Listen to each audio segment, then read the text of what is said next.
We'll discuss 7 ways to spot a liar. So according to eminent psychologist and emotion researcher Dr. Paul Ekman, lying comes in 2 flavors. So first are low-stakes lies, which almost all of us engage in. And these are lies like, "Oh, sorry, I never got your message," or "I'm going to be out today, it must have been something I ate." By contrast, high-stakes lies, "I did not have sexual relations with that woman," or "I'm not in love with David Petraeus," are thankfully less common. But either way, can you handle the truthiness? Research says probably not. We're terrible at detecting lies, and even technology doesn't improve our chances. For example, a 2009 study in the Journal of Forensic Sciences examined a technique called voice stress analysis and found that it worked about as well as, you guessed it, guessing. And to make things worse, a 2014 study found that emotionally intelligent individuals, read anyone who listens to psychology podcasts, are more easily duped by liars. Now, that's not to say we can't improve our chances. While there's no single silver bullet method to recognize deception, there are 2 different ways that lies leak from a liar like sweat on a brow.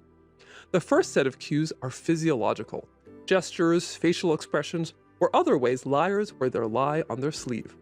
In the following 3 examples, the key is to watch rather than listen. So sign number 1 is Dupian Delight. There's a common myth that something called micro-expressions are proof of lying. So micro-expressions are fleeting, split-second facial expressions that reveal a deliberately covered emotion.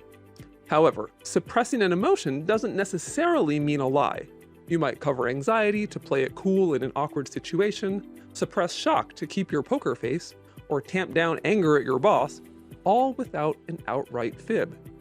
That said, with an actual lie, you may see a micro-expression called Dupian Delight, which is a smile or excited fidgeting that results from anticipation of a successful lie. Feeling like he or she got away with it gives the liar a thrill of pleasure. So next time you think you're hearing a tall tale, be on the lookout for a telltale, half-suppressed smile at the end. Sign number 2. Another sign of lying is gaze aversion, or the breaking off of eye contact. Most liars know that lying is wrong, so reducing eye contact reduces the guilt of lying to your face. In addition, lying generally takes a lot of cognitive and emotional energy, so simultaneously holding eye contact can overload a liar and cause him or her to look away.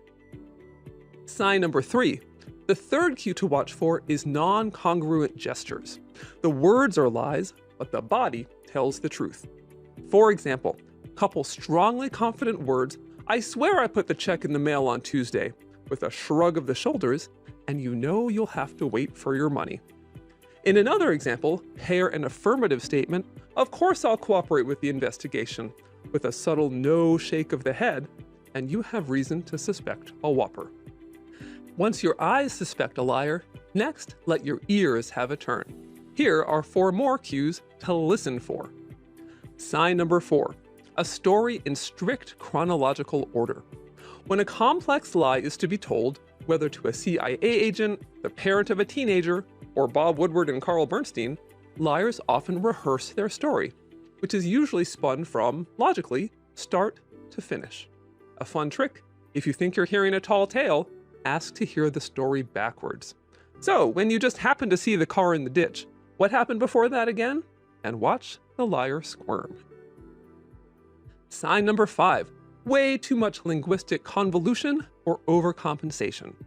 Does your suspected liar use 100 words when 10 would do? Or use formal language with many clauses? For example, compare these 2 statements.